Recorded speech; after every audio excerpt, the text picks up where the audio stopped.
nossa sessão de Lei de Conservação. E para nós é uma honra ter o professor César Spinazzi, que vai estar falando sobre decomposição de variedades de onda usando a condição de administrado de Lax para um sistema quadrático de duas leis de conservação. César, por favor, então. Ok, obrigado. Agradecer o Dan e o Cido que organizaram a sessão aí. Primeiro pela paciência de organizar a sessão e depois pelo convite. E falar que estaria programado o Fred falar, mas ele teve um problema de família e aí eu estou falando no lugar dele. Então, isso é um trabalho em conjunto com o Fred Palmeira, da PUC. Tá?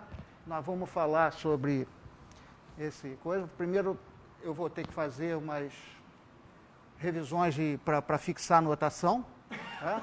Depois eu vou falar um pouco das soluções de Riemann nessa variedade. E, no final, vou falar da decomposição da variedade de ondas segundo os critérios de admissibilidade que a gente vem tentando estender para esse novo referencial de estudo aí. Tá? Nós vamos começar com um sistema de leis de conservação, de duas leis de conservação, com dados iniciais descontínuos. O W está em R2, eu vou ter que fazer essa fixação de notação. A função de fluxo é uma função quadrática que nós vamos definir daqui a pouco. Tá? As soluções desses sistemas são sucessões de rarefações, choques e compostas, e os choques são soluções descontínuas que satisfazem essa condição de Rankine-Rougonniot e tem mais umas condições de admissibilidade que eu vou falar um pouquinho mais à frente. Tá? Bom, a curva de Rougonniot é o conjunto de pontos fixado um W, tá? No espaço de estados, no R2, é o conjunto de pontos W' que satisfaz a condição de Rankine-Rougonniot para algum S. E eu também defino as que eu chamo de Rougonniot', as curvas de Rougonniot', que são as curvas que fixado o W' é conjunto dos Ws que podem ser ligados por uma curva que satisfaz as condições de Rankine-Rougonniot. Tá? Isso gera uma curva. Eu vou considerar, se eu coloco essas condições de Rankine-Rougonniot aqui de trás, essas aqui, se eu coloco em coordenadas, tá? Sai disso e eliminando S entre as duas equações, eu obtenho uma equação que envolve as duas funções coordenadas da função de fluxo. E eu aqui vou considerar a F, as funções de fluxo, como sendo desse tipo aqui. Essas funções de fluxo são, na verdade, essa parte quadrática são as funções consideradas por Scheffer-Schirer no trabalho deles, com algumas modificações nos parâmetros, acrescidas de termos lineares. Tá? E as constantes satisfazem essas condições aqui, essas primeiras aqui são condições técnicas, tá? Mais por questão de carta, essas coisas todas quando você usa, e essa aqui é para tirar a função de fluxo do campo dos gradientes. Ela deixa de ser campo gradiente quando você bota essa condição A2 menos A3 diferente de zero, ou seja, você elimina, digamos assim, pontos umbílicos, a existência de pontos umbílicos. Tá? Usando a gente usa novas coordenadas para poder facilitar um pouco as contas e substituindo lá na equação, essa equação aqui, substituindo na equação, nós obtemos uma variedade de dimensão 3. Nós estamos num R5, espaço UV, X, Y, Z, tá? Onde Z é desse jeito aqui, com dois vínculos, e, portanto, então, a gente tem uma variedade de dimensão 3 dentro do R5, dentro de um espaço de um ambiente de dimensão 5. As curvas de Rougonniot, nesse contexto, tá? Elas são dadas, quer dizer, como é que a gente leva as curvas de Rougonniot lá para cima? Elas são dadas por esse sistema de equações aqui, tá certo? que são... Isso é um sistema, se você fixado um Z, esse sistema é um sistema linear, ele é não linear só em Z. Então, para cada Z fixo, você tem um sistema linear. Tá? Essas constantes K e L pequenininha aqui, elas dependem das variáveis originais U, U', V e V'. Tá? E, quer dizer, com isso, o que a gente está dizendo, isso aqui, é que dado um par KL, tá? Você consegue, você desenha uma curva de Hugoniot. No plano, você desenha uma curva de Hugoniot lá no espaço, no ambiente de dimensão 3 que nós estamos trabalhando. Tá? Então, esse KL aqui, na verdade, ele facilitou muito a vida da gente na hora de poder interpretar essas coisas mais do ponto de vista topológico. Bom, se trocamos o x pelo menos x, tá? Nessas expressões de K e de L, você obtém as curvas, as equações da Hugoniot-linha. Tá? Na classificação de Scheffer-Schirer, essas curvas de Hugoniot e a Hugoniot-linha são singulares ao longo de, no caso 4, uma linha, somente uma linha reta, o eixo z igual a 0. Tá? E nos outros casos, 1, 2 e 3, é o eixo z igual a 0 e mais dois eixos, mais duas retas z constantes. Então, eles separam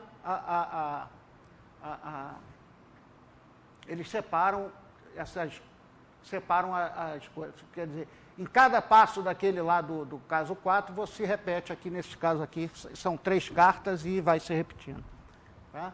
O comportamento aqui é mais ou menos das Hugoniot, na vizinhança aqui, elas são tipo uma cela, uma curva de nível de cela. Tá? Eu posso fazer aqui uma figura rapidamente. Essa aqui é a bifurcação secundária. Aqui você tem uma variedade que a gente chama de sigma, e as curvas de Hugoniot têm esse comportamento na vizinhança desse ponto aqui, do ponto da reta lá. Tá? No ponto lá daquela reta, elas fazem isso. Bom, nesse contexto, a característica, que é a superfície onde moram as rarefações, tá? São dadas pelas coordenadas x, interseção do plano x igual a 0 com a M3, e isso é um cilindro. Em verdade, é um cilindro que é um papel de bala. Tá? Você pega e torce de π de um lado e π do outro, topologicamente um cilindro.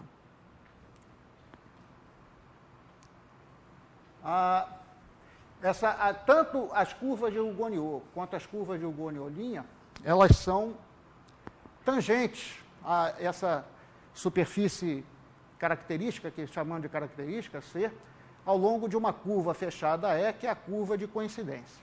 Tá? A projeção dessa curva E no plano V, ou no plano KL, tá? é uma elipse, tá? Ela é uma elipse. Essa curva E aqui tem uma vantagem lá em cima na superfície, na variedade M3, essa curva, ela tem a propriedade que ela não borda um disco no M3. Tá? Isso é uma coisa importante também. Ela é uma curva fechada, mas ela não é bordo de um disco. Tá? E dentro da elipse, tá? Dentro do interior dessa elipse, as velocidades características são complexas, ou seja, é o que a gente chama de região elíptica. Né? E no exterior, elas são reais e distintas. Tá? Sobre a elipse, elas coincidem, as velocidades características coincidem. Tá? Por isso, as Hugoniot são tangentes a ela ali. Tá? Então, aqui dentro não tem velocidade, aqui as velocidades características não tem, são complexas. A interseção, se você pega um ponto na região externa da elipse, fora da elipse, tá? A Hugoniot tem sempre 2 pontos de interseção com a característica. Ela intersecta a característica em 2 pontos. e dentro da região elíptica a interseção é vazia. É como se tivéssemos uma coisa desse tipo aqui, se ela fizesse uma coisa... Essa aqui seria a característica, tá? A Rougon-Niot passa por aqui, nesses pontos aqui, as Rougon-Niot passam cortando em 2 pontos, tá? Chega aqui, ela fica tangente, e depois ela não corta mais. Aqui ela entrou na região elíptica. Aqui ela está tangente, é porque ela está em cima da curva da elipse aqui, em cima da curva E. Ok? Bom, com respeito a essa velocidade S, a curva E, tá? Lá em cima, divide C em 2 regiões. A região que a gente chama de região lenta, chamamos de CS, e a região que a gente chamou de região rápida, que é CF. Tá? Ou seja, é bem definido isso aqui, essa parte aqui, as velocidades características aqui têm o comportamento de serem sempre maiores que a velocidade característica do outro ponto de interseção. Tá? É isso que a gente fala aqui, ó. Se você pega um ponto na região W, um W na região hiperbólica, tá? Então a interseção dela com da Rougon-Niot com o CS dá um ponto WS que tem, e com o CF dá um ponto que tem WF, e tem sempre essa propriedade. As velocidades características são sempre menores.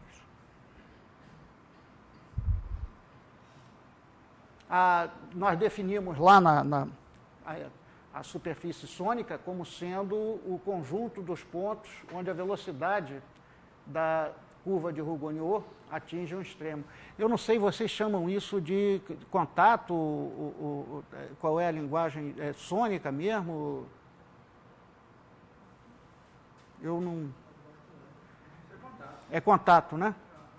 Ou seja, é onde fica a sônica, é o que a gente chama de superfície sônica, tá? E uma coisa interessante é que em cima da sônica, as velocidades da curva choque-linha, né, da Rougon-Niot-linha, coincidem com a velocidade característica. Só para entender aqui, você está chamando o linha e o não linha é porque são os dois estados, a esquerda e a direita, né? Isso. Linha é quando eu fixo o estado à direita, tá?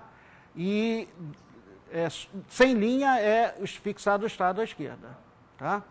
Então, aqui em cima, a velocidade das curvas de Rougon-Niot, quando eu fixo o estado à direita, coincidem com a velocidade característica deles. Tá? Da mesma forma, eu defino a sônica linha, tá? A superfície sônica linha, como sendo o conjunto de pontos onde a velocidade S da curva de Rougon-Niot linha é extremo. Tá? E a propriedade interessante é que em cima da sônica linha, a velocidade característica das curvas de Rougon-Niot são características. Tá?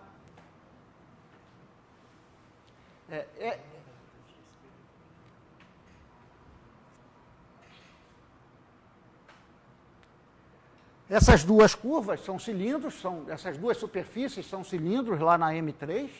A interseção delas é um conjunto I, que é a curva de inflexão das velocidades características, e duas retas. Nos casos 2, 3 e 4, tem mais duas retas. No caso 1, não tem essas duas retas a mais. Tá? No caso 1, não tem essas duas retas a mais. Uma coisa, a propriedade que a gente viu é que as curvas de Rougon-Niot intersectam a sônica e a sônica linha em 0, 2 ou 4 pontos. Quando elas intersectam em 0 pontos, você está numa região que você, quer dizer, não tem essas... depois, mais à frente eu falo. Quando você intersecta em 2 pontos, ou o ponto que deu por onde a Rougon-Niot passa, como é que se diz? Vai ter interseção ou os dois pontos vão estar aqui, são imagens de ponto que estão aqui, ou seja, a Rougon-Io que passa por aqui, vai embora e bate só numa menor, ou então é o outro. Tá? Quer dizer, gente, eu vou ser selecionado, eu vou ser exterminado da Terra, eu sou da raça dos dedos grossos. Então, eu serei exterminado. Você e todo mundo mais. Não, tem pessoas que já têm o dedo fino, esses já estão sendo selecionados, já estão sendo... Eu serei um dos exterminados da superfície da Terra.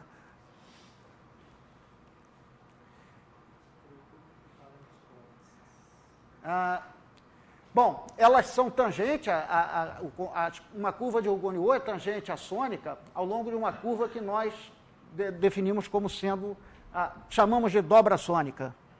Tá? A projeção, nesse trabalho aqui, tá? A gente vai considerar somente o caso 4, por isso que a gente bota lá que é um sistema quadrático de leis de conservação, somente o caso 4 no caso simétrico ainda, que é o B2 igual a 0. Tá? O que acontece é o seguinte, as interseções, o estudo das interseções das Rougon-Io com a sônica, nós terminamos, foi um trabalho que nós terminamos no ano passado e saiu publicado agora no boletim da SBM. E o da sônica linha, nós precisamos fazer esse estudo de como as Rougon-Io intersectam a sônica linha para poder definir no trabalho que eu e Fred fizemos para composta, para poder definir a superfície composta. Tá?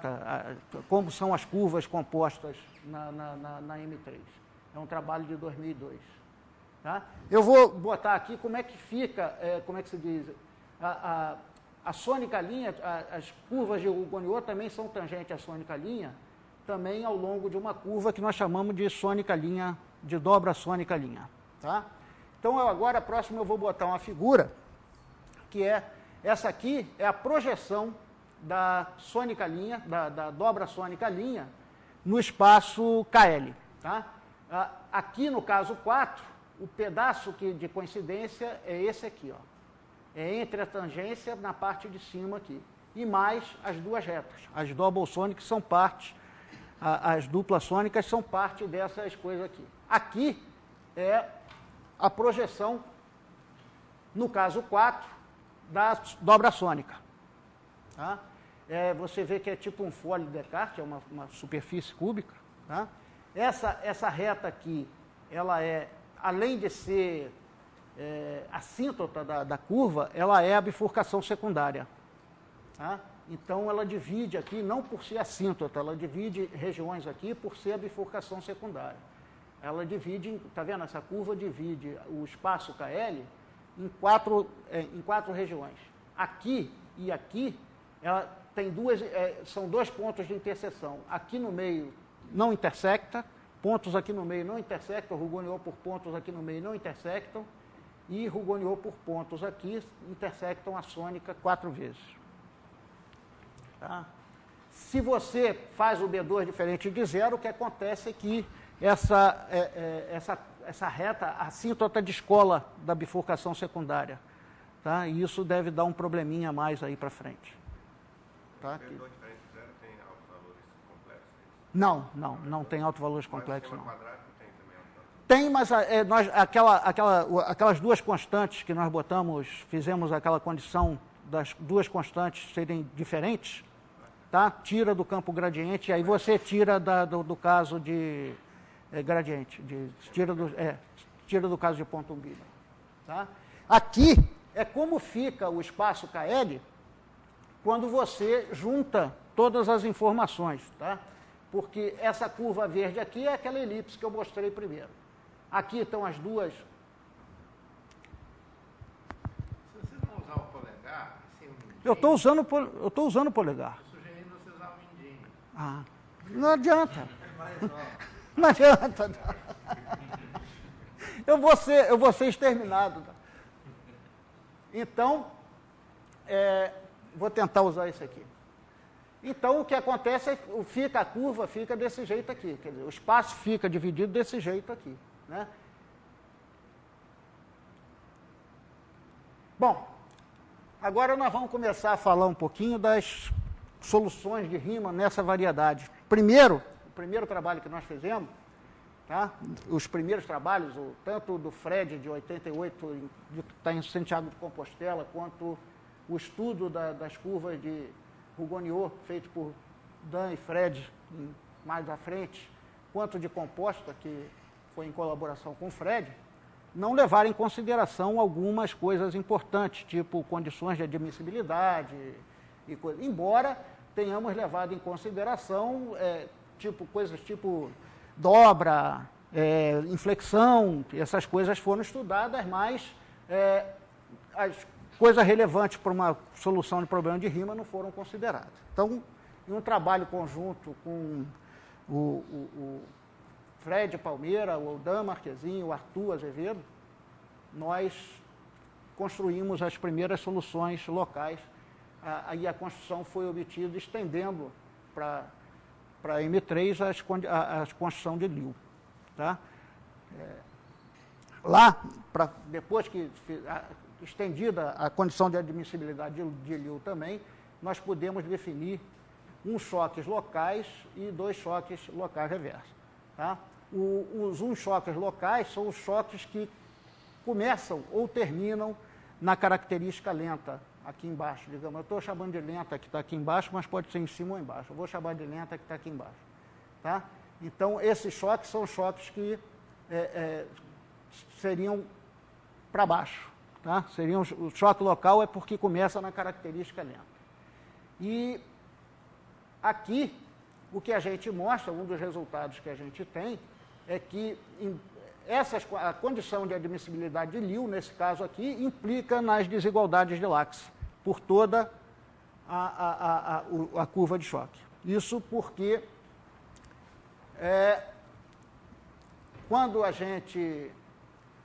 Aí o que a gente faz é construir a onda local, tá? A onda local, curva de 1 onda, e a curva de 2 ondas. A ideia da construção é fazer a solução tipo Liu, ou seja, você faz a interseção da curva de onda reversa com a curva de 1 onda, com a curva de onda para frente, digamos, né? A curva de onda. O problema é que você está num ambiente de dimensão 3, tá?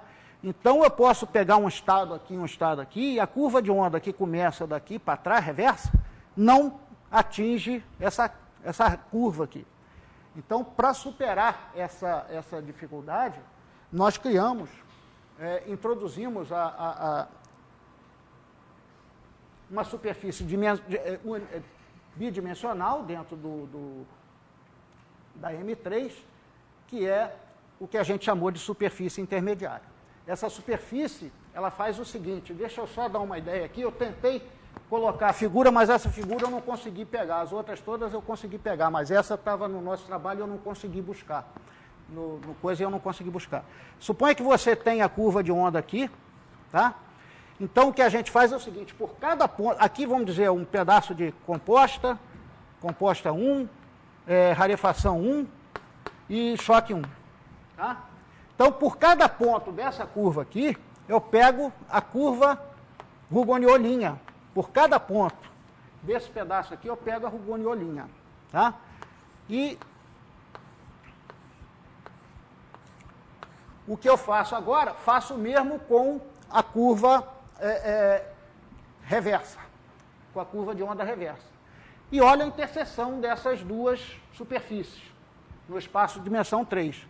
Elas vão se intersectar ao longo, por serem, digamos assim, elas vão se intersectar ao longo de uma dessas curvas de Rougonniot aqui, Rougonniot-linha. Então, a solução, suponha, se você tivesse um L aqui, e o R aqui, e o L aqui, e a interseção fosse aqui, você andaria, e aqui em cima, por exemplo, de uma rarefação 2, a solução seria o seguinte, você sai do ponto L que está aqui, anda por uma composta, digamos, estou fazendo anda por uma composta, anda pela Rougonniot-linha até o ponto de interseção e a partir daqui você vai numa rarefação 2 para o R, ou seja, a solução do problema é uma coisa desse tipo, tá? Então você pega essas superfícies e faz isso. Essa aqui funciona mais ou menos como um estado intermediário, porque quando você projeta, porque ela aqui, você vê que aqui está coisa está constante, o ponto aqui é constante, tá? Então, quando você projeta isso essa solução se projeta nas soluções clássicas. Elas se projetam nas soluções clássicas, tá? Bom, mas isso tudo aí a gente fez para local. Tá? E para resolver um problema de Riemann, por exemplo, do caso 4, a gente precisava de algumas coisas não locais. E se olharmos as desigualdades de Lax, tá? Você vê que elas trocam, elas mudam, elas invertem o sentido em cima quando os autovalores trocam o sentido de crescimento, as velocidades trocam o sentido de crescimento. E isso acontece em cima das superfícies sônicas, que é onde a velocidade de choque fica característica, ou em cima da sônica linha, que é onde a velocidade de choque é característica, ou seja, você passa a ter igualdade e aí você não admite igualdade, tá ok? Quer dizer, a gente não está admitindo igualdade, a gente está fora de pontos do ponto de inflexão, a gente está fora de pontos de inflexão, ok? Bom, então aí nós passamos a estudar, quer dizer, para a gente fazer então o estudo não local, a gente precisa entender como é que essas superfícies sônica linha, característica, estão dividindo a variedade M3. Em que regiões elas estão dividindo, tá certo? Porque são elas que são, digamos assim, as fronteiras de choque. E aí, para fazer isso, nós introduzimos novas coordenadas, tá? Pegamos a coordenada z pequena igual a 1 sobre z, passamos a usar a coordenada y, que era zx, passou a ser x sobre z, e introduzimos essa nova coordenada t aqui, que é o seguinte, a superfície ela é regrada. Tá? Então, essa t, tá? São retas, essa t, você escreve as variáveis antigas como se fossem retas, tá? Que saem perpendiculares à coincidência. Ou seja, elas estão na direção perpendicular à coincidência. Então, você usa digamos assim, as regras, né, as réguas da superfície para poder andar em cima dela. Tá? A coisa é o seguinte, nessas novas nas coordenadas antigas, a bifurcação secundária estava em z igual a 0. Tá? E a característica era x igual a 0. Nas novas, o que nós fizemos foi o seguinte, jogamos a bifurcação secundária para o infinito. Tá? Ou seja, a gente se livrou daquele problema E isso facilitou muito a vida da gente. E a característica passou a ser esse plano y igual a 0. Tá? E aí, nós conseguimos essas figuras aqui. Tá? A superfície verde é a sônica, a superfície azul é a sônica linha, e aqui está o plano. Tá? Aqui, o que a gente sabe disso aqui é o seguinte, que o eixo t igual a 0, que está aqui assim, não está aparecendo nessa figura, eu só peguei aqui a parte de cima, y maior que 0, tá? Depois eu vou colocar uma com a parte de baixo. O eixo t igual a 0, o eixo z igual a 0, ou seja, t, né? Não, t igual a 0 é a dobra, tá? É a curva de coincidência, tá? E agora vou mostrar como é pela parte de baixo. Ou seja, você reflete, tá? Só que trocando os papéis, né? O que era azul estava do lado de lá, passou a vir para o lado de cá, tá certo? Aqui você tem tipo um envelope, ó. Essa região aqui é tipo um envelope, tá ok? Aqui a interseção, se eu não me engano, essa interseção aqui está em cima essa aqui está em cima do inflection locus, da curva de inflexão, tá? Então, aqui aí você divide a região, tá? Se você for contar aqui a parte de cima, fica subdividida em 6 regiões, tá? Então, na parte de cima eu tenho essa região aqui de trás, que na verdade se comunica com essa aqui, ó, tá certo? É aquela lá de trás, da azul, aqui, ó, nessa região aqui, ela se comunica com essa aqui, ela é igual a essa aqui, então é uma. Tem o envelope, duas. Tem uma parte que não é envelope, duas. Essa aqui, três. O envelope, tá? Que pega essa região toda aqui, que a gente chama de ponte, 4. Essa aqui, o outro envelope, 5. E essa aqui, 6. Tá? Essa superfície magenta aqui embaixo é a superfície gerada pelas Rougon-Niaux, que são tangentes à curva de coincidência. Tá? Ou seja, aqui dentro dessa parte aqui, você só tem as curvas, como é que seria? A região elíptica. A região elíptica está aqui dentro. Se você fizer cortes nessa superfície magenta aqui, você obtém as elipses, você vai obtendo elipses. Os cortes delas são elipses. Tá? E aqui embaixo, ou seja, na verdade, nós temos aí umas 12 regiões. Tá? Fica dividido em 12 regiões.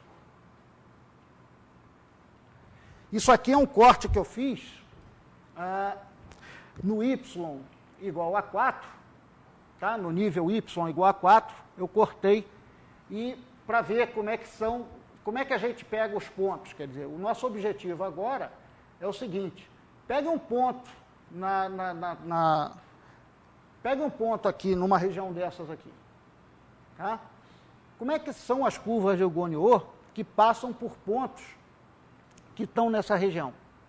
Quer dizer, essas curvas de Rougon-Niaux admitem, em algum lugar, elas terão um choque, vão ter arcos não locais de choque, ou só vão ter arcos locais, porque o arco local sempre existe, uma vez que ela sempre intersecta a característica. Tá? Então, você vai ter arco no local, onde que está, como é que a gente descobre isso? Tá?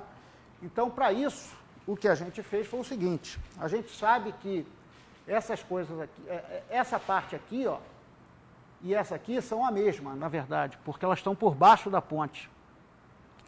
Tá?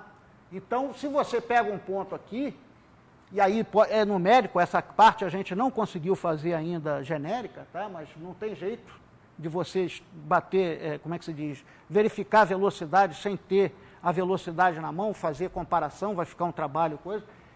Já com o numérico fica complicado, então o que a gente começou a fazer foi numérico. Então nós tomamos um ponto aqui e estudamos para ver se tem choque local, choque não local, arco de choque local. O ponto que nós pegamos aqui foi o ponto 4, aqui ó, Z igual a 1, igual a menos 1. Então nós pegamos um ponto nessa região, fala. Numérico usando que só? Nós usamos o Maple. Nós fizemos uma procedure usando o Maple, tá?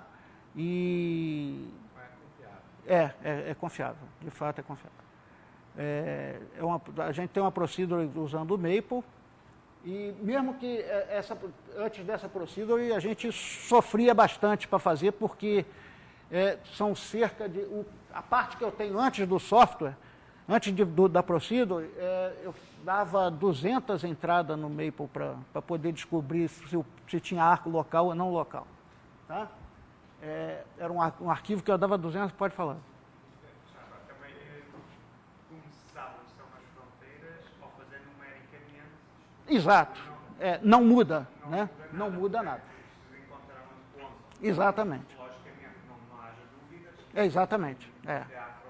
Exatamente. Manter igual. Nós estamos baseados nisso, de fato, tá? Mas aí entra... aí entra um pouquinho daquela coisa do matemático puro, né? Que ele quer fazer genérico.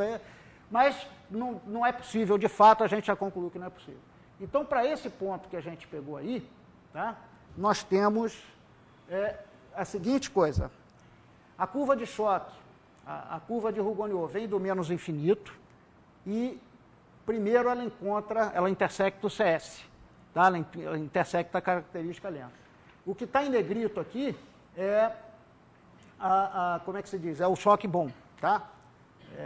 Arco de choque bom. Então ela tem um arco local que vem de menos infinito até o CS, aí ela continua, intersecta a sônica linha, ela está intersectando por aqui, a característica lenta, ela está intersectando por aqui, por esse Z aqui mais ou menos. Aí ela vem, intersecta a sônica, ou seja, atinge um extremo, a velocidade continua crescendo, atinge um extremo, tá? Aí ela começa a decrescer, volta a ter a velocidade característica, tá? Porque o que a gente descobriu é o seguinte, é que, eu esqueci, aqui eu não coloquei, eu deveria ter colocado S, mas o que a gente descobriu é que a fronteira, se ela não intersecta a sônica linha lenta, tá? Não tem choque não local. Então, o primeiro teste que a gente faz é o seguinte, o local a gente sabe que tem, o primeiro teste que a gente faz é verificar se ela intersecta a sônica linha lenta. Se ela intersectar a sônica linha lenta, tem chance de ter ou não. Tá? Se ela não intersectar, a gente já garante de cara que tem só o choque local. Tá? O arco local. E aí, ela sai da sônica linha lenta, volta para a sônica, ou seja, atinge um extremo máximo na sônica, a velocidade atinge o máximo na sônica, começa a decrescer, toca a sônica linha rápida, tá? Não, sônica linha lenta de novo, continua crescendo, atinge a característica rápida e vai embora para o infinito.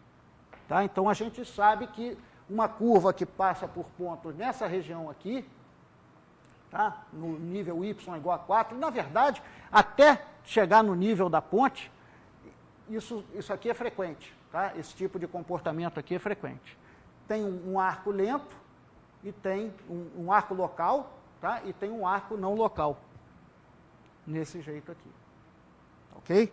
Bom, eu tenho ainda aqui, o Dan, uma vez, quando nós mostramos isso para ele, o Dan fez uma pergunta para a gente, que era, vem cá, e como é que fica essa aqui? Porque a outra, o Z igual a 0, nós jogamos para o infinito. Tá? Z igual a 0, nós jogamos para o infinito. E essa aqui? Como é que essa aqui funciona? Tá vendo? Estou com o dedo... Eu vou ser exterminado mesmo. Aí tem esse... Tá certo? Tem essa parte aqui. E aí, essa parte aí é o que a gente botou aqui, nessas figuras aqui. Essa superfície amarela é exatamente a superfície gerada pelas curvas de Rougonniot que passam por essa... que são tangentes, né, que passam por essa parte aí, que batem nessa parte aí. As curvas de Rougonniot que estão aqui em cima. Que estão... Não, as curvas de Rougonniot, porque isso aqui, na verdade, você se lembra, isso aqui é um plano, né? E isso aqui é uma outra que aqui dentro tem as curvas de Rougonniot por aí. Não é isso? Está muito rápido. Tem uma degenerescência aí? São as curvas de Rougonniot que passam por... Pela parte sigma aqui, pela parte... Ah, tá bom. Tá? As que estão aí, né, na verdade. Porque aqui dentro da bifurcação secundária, a gente estudou, são retas, né? As Rougonniot são retas, né? E aqui é a sigma, Hã? Seria, digamos, a outra variedade invariante da bifurcação secundária. Da cela. É uma cela, é um ponto de cela, tá? Aí você tem duas variedades invariantes, digamos assim. Tá certo? É a outra. E aí fica, essa aqui é a parte, é uma das coisas, e a outra é essa aqui. Tá? Ou seja, ela se coloca aí entre, ela passa aqui pela característica, pela coisa. Então era isso que eu tinha para falar, gente.